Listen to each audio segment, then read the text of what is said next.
nuevo régimen penal juvenil, este proyecto del Poder Ejecutivo presentado y fogoneado por Javier Milei y sus aliados, bloques aliados, espacios políticos que están de acuerdo con este tema, porque bueno, recibió media sanción en diputados esta semana, el jueves precisamente, con la baja, uno de los puntos más controversiales de este proyecto es la baja de edad de punibilidad de 16 a 14 años. ¿Esto qué significa? Bueno, que los menores van a poder recibir una pena a partir de los 14 años quienes cometan delito.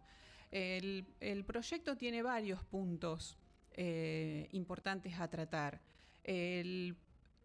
La mayor crítica que se le hace a este proyecto es que lo que pretende instalar el gobierno es que va a ser una medida para bajar los niveles de inseguridad que existen a lo largo y ancho del país, lo cual es verdaderamente falso, porque la incidencia de menores en delitos y sobre todo en delitos graves es muy baja.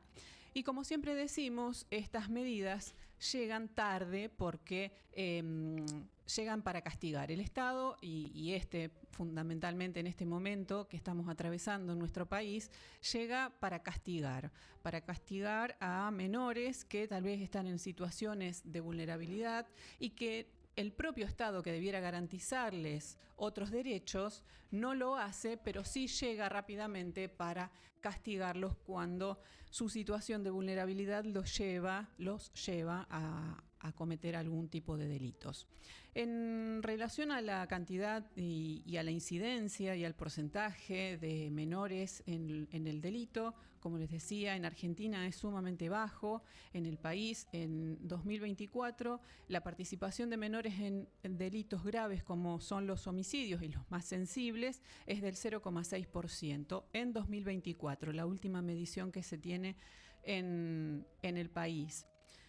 En 2025 también la incidencia fue muy baja en menores de 14 a 16 años. Sabemos que a partir de los 16, con la ley actual, permite sí que se les aplique una pena, pero bueno, parece que la excusa es que, bueno, como los menores no tienen ningún tipo de consecuencia al cometer un delito, los mayores los utilizan para cometer estos delitos y salir impunes. Recordemos que la participación de un menor en cualquier tipo de delito agrava la pena de un mayor, por un lado. Y por otro lado, que ¿a dónde vamos a llegar, no? Porque si esto es así, como dice el gobierno, de que se utilizan los menores para cometer delitos, para salir impunes, bueno, después habrá que bajar la edad a ¿cuánto? A 12, a 10, a 8 y así hasta cuándo seguiremos bajando. Pero bueno, para hablar sobre todos estos temas, la implicancia que tiene, los alcances que tiene este proyecto, que todavía no es ley porque va a pasar a ser tratado en senadores y recién allí, si se aprueba en senadores, pasará a ser ley, se pondrá en vigencia cuando se publique en el boletín oficial. Vamos a dialogar, como siempre lo hacemos, sobre este tema porque es un experto en esta temática, el juez de menores Alejandro Cardinale, que ya está conectado con nosotros. Buen día, doctor Cardinale. Muchas gracias, siempre tan amable respondiendo a nuestro llamado. Hola, buen día. Hola, buen día Alejandra, a toda la audiencia, ahí el equipo. Bueno, no soy doctor porque bueno, no me doctoré. Bueno. Ahora, a partir de junio del año pasado, el cargo, ahí la función se llama juez penal juvenil, acá en Santa Fe. Sí. Son mínimas correcciones que sí, por ahí no son solo palabras, porque el tema de doctor siempre al abogado, a la abogada, sí, lo revista así de un poder, de un halo. Pero bueno, es la costumbre, ¿no? Que hay que intentar sacarnos. Sí. Nada, y el rol sí, acá en Santa Fe, producto de una reforma del Código Procesal Penal Juvenil, sí, nos pone en esa nueva situación. Bien. Y bueno, no me califico experto, pero sí con un oficio de No, 25 años, por eso. 25 años en el fuero de menores, cuando existía el patronato de menores en Rosario, Ujú.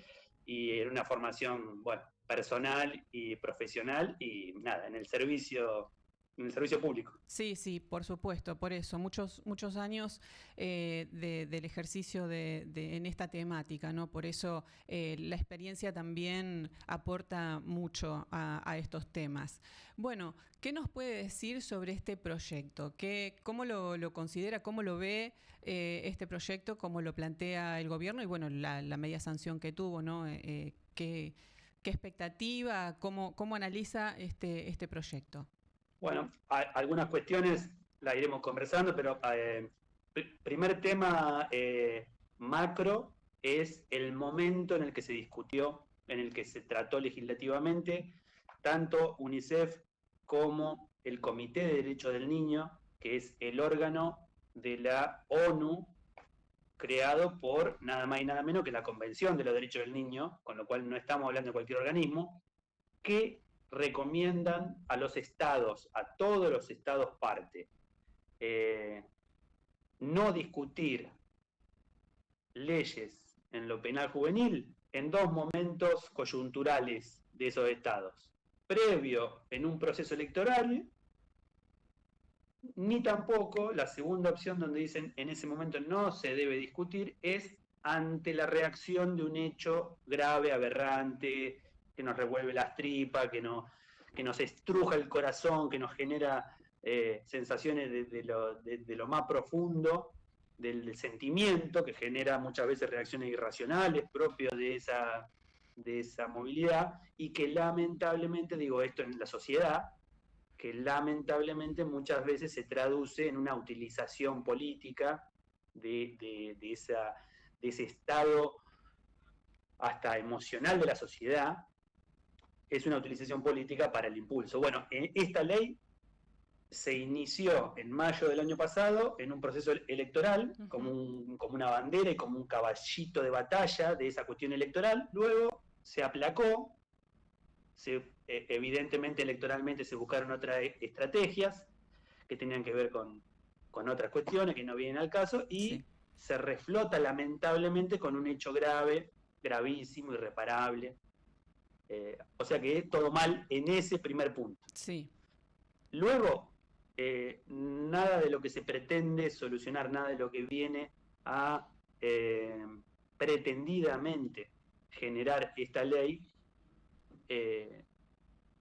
es cumplible por el solo hecho de sanción de una ley. Digo, la baja de edad de punibilidad en ningún país, la experiencia de ningún país ha mejorado índices de seguridad ciudadana, de ninguna manera, por la bajísima incidencia que tiene la persona menor de edad en la comisión del delito, por el tipo de delitos, además, en los que esa franja muy, muy menor, muy excepcional de niñas, niños y adolescentes que cometen delito, el tipo de delito que cometen son generalmente contra la propiedad, son muy torpes, muy, muy, muy rudimentarios en cuanto a la posibilidad de investigación y de abordaje.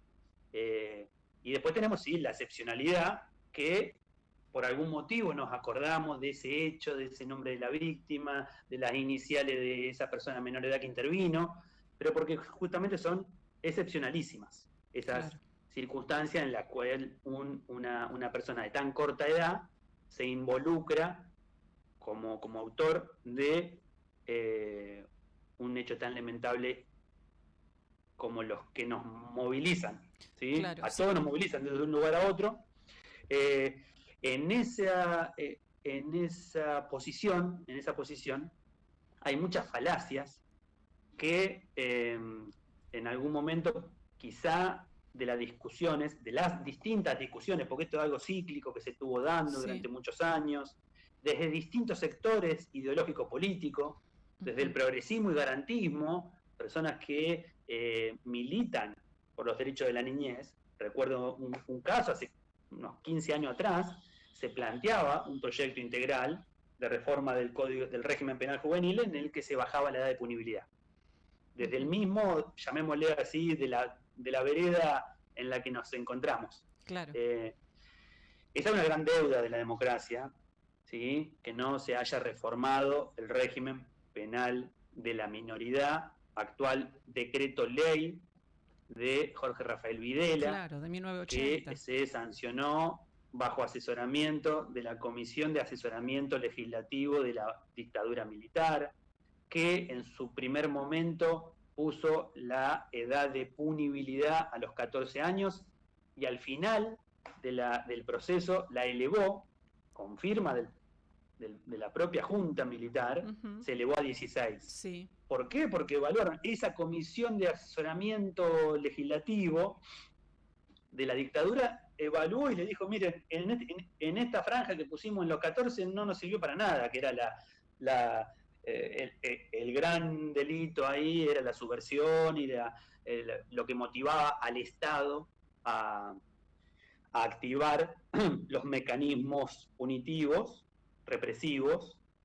Esa misma comisión de asesoramiento legislativo le dijo, no sirve para nada, es más lo que los perjuicios y los gastos para el Estado y no claro. genera ninguno de las pretendidas finalidades. Así que miren de lo que estamos teniendo que hablar. Hoy se habla mucho de 50 años como margen estatal de política, se habla también, y no creo que sea tanta coincidencia que se esté tratando también otros temas medulares para cualquier Estado, pero bueno, para la historia argentina, que por ejemplo, la reforma laboral, digamos, son cosas que quizás vista por separado, la podemos ver por separado, pero si podemos de vez en cuando tener una visión un poquito más amplia, relacionamos con la historia de la legislación y el tratamiento en el que Argentina abordó a la niñez, el patronato de menores, que fue una modalidad, una forma en la que el Estado abordó a la niñez, de alguna manera se aplicó y se sancionó como la moneda que venía a completar la ley de residencia. La ley de residencia, básicamente, que era para controlar al inmigrante con ideas subversivas. Claro. Tenía esta cosa del vago, del que andaba, no sé qué, pero era para control social para mantener el statu quo. Bueno, ahí, ¿qué pasaba? Los niños de esos padres detenidos quedaban boyando, quedaban solos en la calle, y a partir de ahí una de las grandes motivaciones para que salga la ley de patronato fue esa. Bueno, hoy parecería que hay un tándem, todavía no la veo del todo bien, pero sus hilos no son tan difíciles de ver, lamentablemente. Sí, totalmente. Y otra cosa muy lamentable es sí. la utilización de la persona, de la familia, de la víctima que sufre, y de intentar contraponer la idea de quienes pregonamos por una intervención estatal en clave de derecho, contraponerla con el derecho de la víctima y de la sociedad a la seguridad ciudadana. Claro. Eso ya ahí, como decía una tía abuela, ya la inocencia cambia de nombre. Bueno, eso ya cambia de nombre, ya no es solo ignorancia, ya es una estrategia que roza la perversión, digamos, en el ejercicio político del poder. ¿Bien? Eso es el populismo punitivista en su máxima expresión, que más que mano dura se parece más a la crueldad. Sí. A la crueldad como modo de expresión política. Sí, se ve en todos los ámbitos por parte de este gobierno. Es muy claro eso, queda muy presente en todas las medidas que se toman. Doctor, otra vez doctor, bueno, Alejandro, ¿cuáles son los puntos que ha visto sobresalientes o los más importantes para destacar en este proyecto de baja de punibilidad? Porque bueno, al margen de esto, de los 14 años y de esta bandera que se pone todo el tiempo en los medios de que delito de mayor, pena de mayor, por más que tenga 14 años, o bueno, la querían bajar a 12 algunos, ¿no? ¿Cuáles son los puntos más importantes que se pueden destacar en este proyecto que obtuvo media sanción? Bueno, en la elaboración, en mayo del año pasado, en la comisión, que tuvo menos relevancia que mediática, creo que esta, en esa comisión legislativa, que participó Niñez, Constitucional, Penal, bueno, en esas comisiones hubo 31 personas expertas, profesionales, que aportaron su visión. De esas 31 personas, 24 de las que fueron con la mayor amplitud política de los bloques que conforman la Cámara de Diputados. De esas 31, 24 se expresaron en contra. ¿Sí? O sea que estamos hablando ya de algo que está documentado en la labor parlamentaria en cuanto a la inconveniencia. Falacia de que el delito, delito de adulto, pena de adulto. ¿Sí? Lo he dicho varias veces, un poco también didáctico, apelando a cosas básicas. Imaginémonos, no un delito, imaginémonos un embarazo. Una condición humana de lo más natural, ¿bien? ¿Es lo mismo el embarazo de una mujer de 30 años al de una adolescente de 14? Imaginemos, ¿no? El trabajo que es una actividad de lo más natural en una sociedad que se regula, que se desea que acceda a todo el... Bien, es lo mismo que un pibe de 15 esté 10 horas laburando en la de changarín, en la construcción, a que lo haga una persona de 40 años. Bueno, no. Y ahí podemos apelar a la neurociencia, a la psicología evolutiva, al psicoanálisis, al sentido común, a lo que sabemos, a lo que recordamos nosotros de nuestra propia trayectoria vital, de lo que hemos sido cuando éramos adolescentes, de las cosas que se nos ocurrían, de los quizá riesgos en los que por ahí nos hemos expuesto, de la influencia que generaba el medio, el estar, el querer ser como ese pibe o piba que tenía 3, 4 años más que uno, en lo que influía la diferencia de estar viviendo entre la escuela, el club y casa, o de estar en la esquina, de no querer llegar a casa porque la iba a pasar mal, la diferencia que tiene para la vida, para la trayectoria de una niña, niño, llegar a casa y que te esperen con el plato de comida, que te pregunten cómo te fue en la escuela, que te abriguen cuando te vas a dormir, que no le tengas miedo a tu casa, al estar adentro, a estar deprivado de todas esas cosas tan básicas para una crianza, y luego el Estado llega muchas veces a estas vidas arrasadas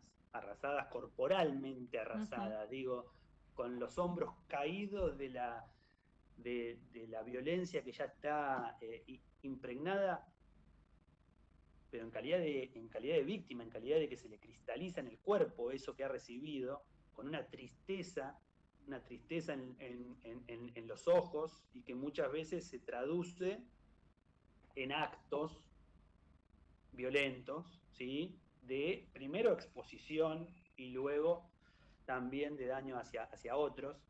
Pero cuánta cantidad de niñas, niños, adolescentes quedan con esas vidas así amputadas, como decía Serrat, con la niñez amputada, y quedan invisibilizados, sin un reclamo, porque no se consideran como personas con derechos, con posibilidad de pedir, con posibilidad de pensarse en un futuro. Si a esa persona con esa fragilidad, con esa debilidad, como dice la psicología de Donald Winnicott, que es psicólogo de los años 50 de Estados Unidos. No Ujú. estoy citando un psicoanálisis de francés ni nada, digamos, para ponerlo así en términos de lo que está más palpable a estos tiempos, digamos, Sí. la deprivación de todo eso, ¿qué genera en esa persona? Si a esa persona le llegamos como Estado con una respuesta de cárcel, Ujú. y lo que fue la votación, yo invito a quienes quieran ver, no las 12 horas porque si no, no invito a tanto, es una experiencia que no es, tiene sus altibajos, es como Pepitito Marrón, te hacía reír y te hacía llorar al mismo tiempo, Ujú. lamentable. Al final, luego de la votación en general, cuando se aplaude, típico de el sector político que obtiene la votación que deseaba, viene la votación en particular. Ujú. Y cuando viene la votación en particular, uno de esos capítulos es la de La Plata. Claro. Que es lo Y ahí fundamental ahí empezó en una nueva estos temas, discusión ¿no? y bueno, y no, quienes habían votado en general dijeron, bueno, sí, pero que se implemente una vez que se garanticen todo el andamiaje, todos los institutos, todos los programas que la ley pone. Nada, de ninguna manera. Claro. Primero bajamos la punibilidad, ponemos el encierro y después vemos progresivamente cómo lo demás, el semiabierto, el programa de acompañamiento, la salud, después vemos cómo lo vamos aplicando. Claro. Y es algo muy similar a lo que pasa, por ejemplo, en la ley de salud mental, en la ley misma de protección de niñez, Ujú. Sí, se han digamos, sacado ¿no? los recursos de distintas áreas y bueno, eso hace que esas áreas no puedan funcionar correctamente.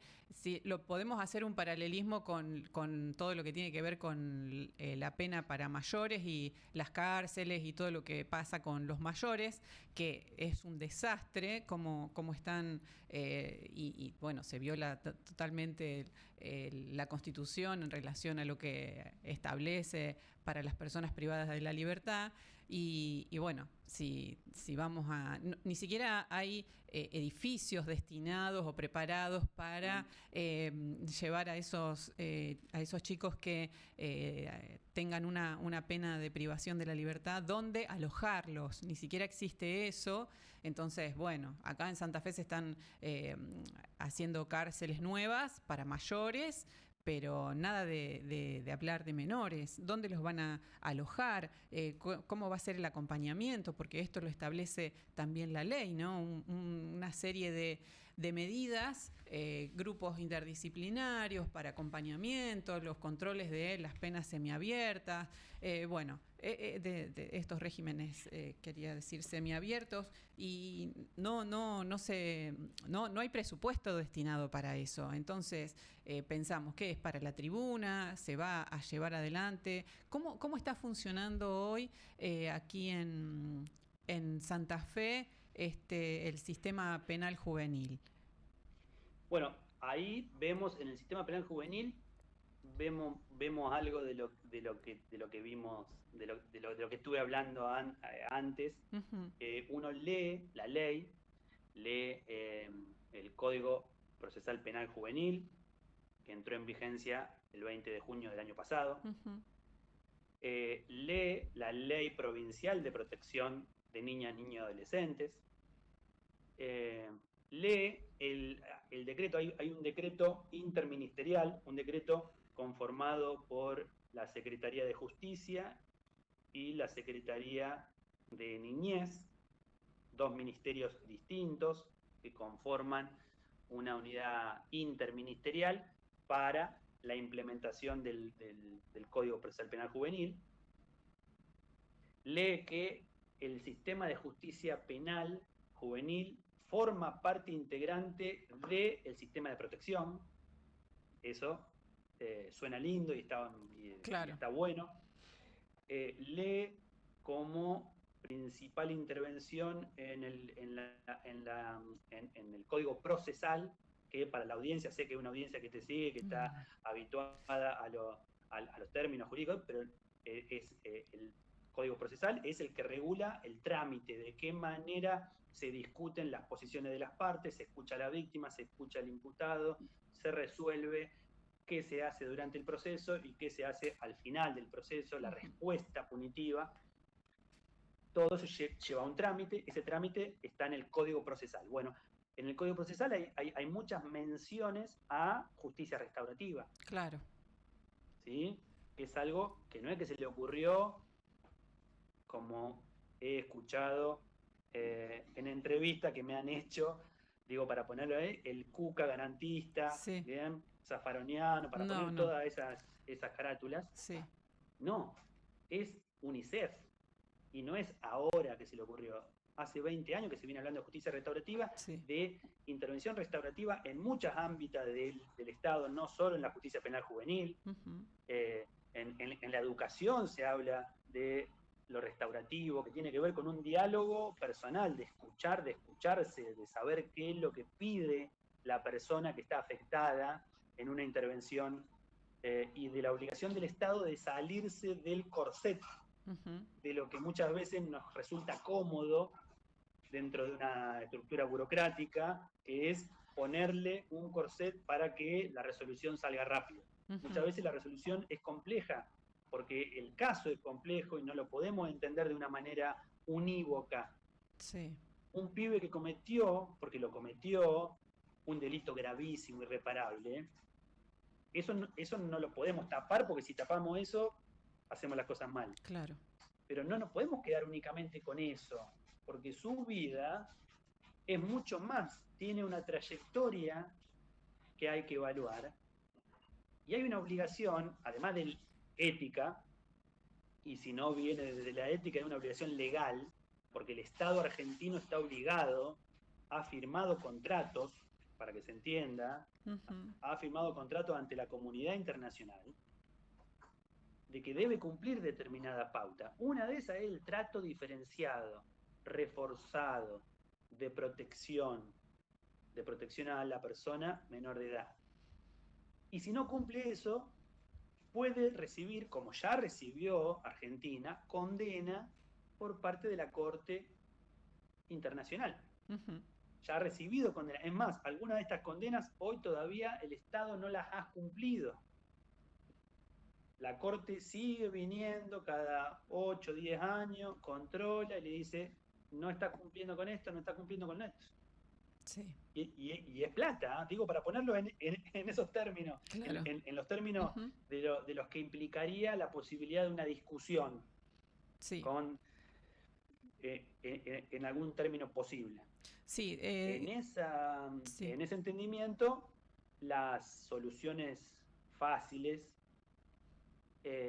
las soluciones falazmente fáciles, ante situaciones estructurales a las cuales el Estado y la sociedad ha expuesto a esa vida, a ese niño, a esa niña, a esa situación, lo terminamos exculpando como sociedad y como Estado, endilgándole toda la culpa de una manera exclusiva, la responsabilización, esto que también se escucha mucho, la responsabilización del adolescente.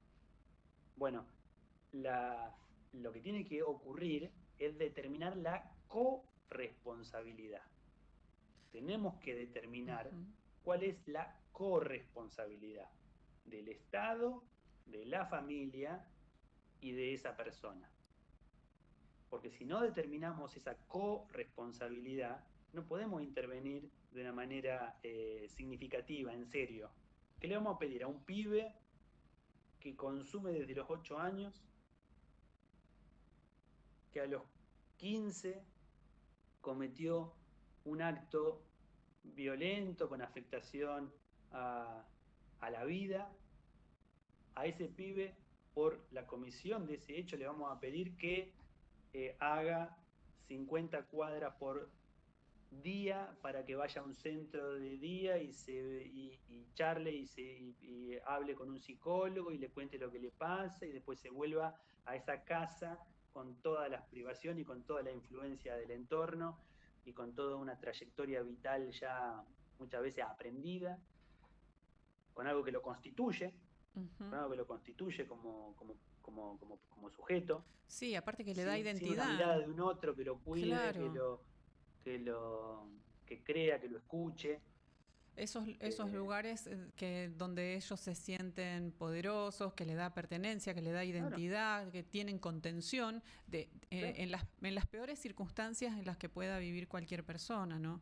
Esto es importante porque muchas veces el discurso es que no me vengan con eso, e incluso de funcionarios eh, de primera línea, ¿no? Que son pobrecitos, excluidos, que hay que tenerles compasión.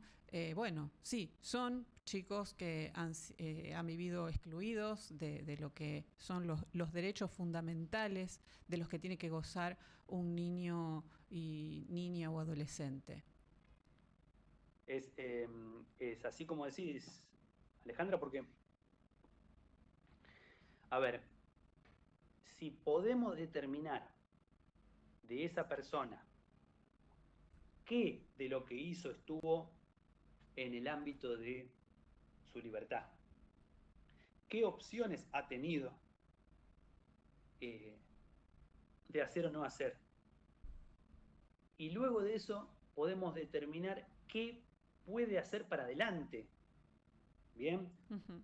De eso que puede, qué quiere y qué no quiere, ahí la intervención penal a modo de sanción, a modo de apercibimiento, a modo de imposición de reparación, ahí, recién ahí, tiene un sentido pedagógico, formativo, significativo, no solo para ese adolescente, a veces joven, en la trayectoria de los juzgados de lo que es la intervención penal, no siempre, aunque es conveniente hacer una respuesta inmediata, es necesario ver una evolución de esa persona, porque no es lo mismo un adolescente que un joven, no es lo mismo una primera... son meses en los que el desarrollo y todas las circunstancias que, le, que lo rodean hacen modificar la conducta y las visiones de un pibe o una piba. Entonces, muchas veces es una evolución. Digo, recién ahí, no solo para ese adolescente y la familia, sino para la Claro. víctima y para la sociedad, que le tiene miedo, que le tiene odio, que lo construyó o se lo construyeron como un monstruo, Sí, eso es y a ese más monstruo es un cercano. otro, Sí. pero es un otro en el cual no se puede ver ni reflejado, no hay empatía, no hay reclamo. Hoy nadie, a ver, nadie, no hay reclamo cuando vemos un chiquito, una chiquita boyando en la calle, cuando hay deserción escolar de la más tierna edad. Los chicos están viniendo al juzgado sin la primaria. Claro. Y cuando llegan con primaria, ciertamente, no digo analfabeto, pero con una dificultad muy grande para la lectura, Ujú. para entender de qué hablamos. Sí. Hay una obligación que tenemos de ser claro y sencillo cuando hablamos, Ujú. ¿sí? Esto hace muchos años se está Sí, dando sí. en la justicia, no hablar en difícil, hablar en criollo para que se Ujú. entienda, y cuesta mucho, cada vez cuesta más, cada vez cuesta más. Uno repite conceptos, los pone con otras palabras, eh, y salen de esa audiencia eh, y le terminan preguntando nuevamente a la trabajadora social o a la defensa, ¿y ¿Qué pasó? Claro, qué me dijo? claro. ¿Qué me dijo el juez, la jueza? Bueno, realmente es terrible. Bueno, esperemos que se nos terminó el tiempo, lamentablemente, Mm. pero bueno, esperemos que se resuelve en senadores con este nuevo proyecto y bueno, ojalá que no salga, ¿no? Que no se apruebe. Es mi Bien. deseo al menos. Senadores, así a grosso, parecería que tiene un número más fácil, Sí, más sí, holgado para la sí, sanción. Personalmente estoy pensando más en la implementación, ya viendo, sí, sí, ya sí. como una realidad, de qué manera hacerlo, porque tenemos la obligación. Claro. Yo vuelvo a eso de la obligación. Ujú. Argentina firmó un contratito que Sí. se llama Convención de los Derechos Humanos, Sí. que dice que debemos aplicar todas las medidas legales que escapen a la estructura burocrática institucional ahí para garantizar derechos. Ujú. Entonces, a esta ley la vamos a tener que leer, interpretar, valorar y vamos a tener que decidir, no como una verdad absoluta, sino como parte integrante de un sistema normativo. Ujú. Y cuando, bueno, nada, está por verse esto, está todo Sí, muy, sí, muy, muy en la esperemos. cocina. Y lo digo un poco para no bajar los brazos y para seguir militando por los derechos de los pibes y las pibas, cada quien en su rol, cada quien en su lugar, eh, pidiendo una escucha y que los pibes puedan ser escuchados, que muchas veces eso es lo que más dificulta, no dificulta como adultos, Claro, digamos, escuchar a un adolescente no es fácil, claro, muchas veces, eh, nada, no los queremos escuchar más, son adolescentes y nosotros claro. somos adultos y Sí, tenemos sí. otra, bueno, no es fácil escuchar a un adolescente, Ujú. imaginémonos un adolescente con todas las afectaciones Y crónicas de toda dificultades, su vida. sí, que ha vivido en todo, a lo largo de su vida. Bueno, Es un gran Alejandro, desafío, sí. sí, sí, sí, sin duda. Bueno, estaremos ahí atentos a ver qué pasa. Alejandro, muchísimas gracias por este tiempo con No, Se Presume gracias a Culpable. vos, gracias al equipo y a la audiencia. Hasta Saludos. otro momento. Un abrazo, Hasta luego. gracias. Bueno, el juez penal juvenil Alejandro Cardinale, con algunas apreciaciones de cómo funciona la justicia penal en la provincia de Santa Fe y cómo se viene este panorama si se aprueba la ley penal juvenil a nivel nacional.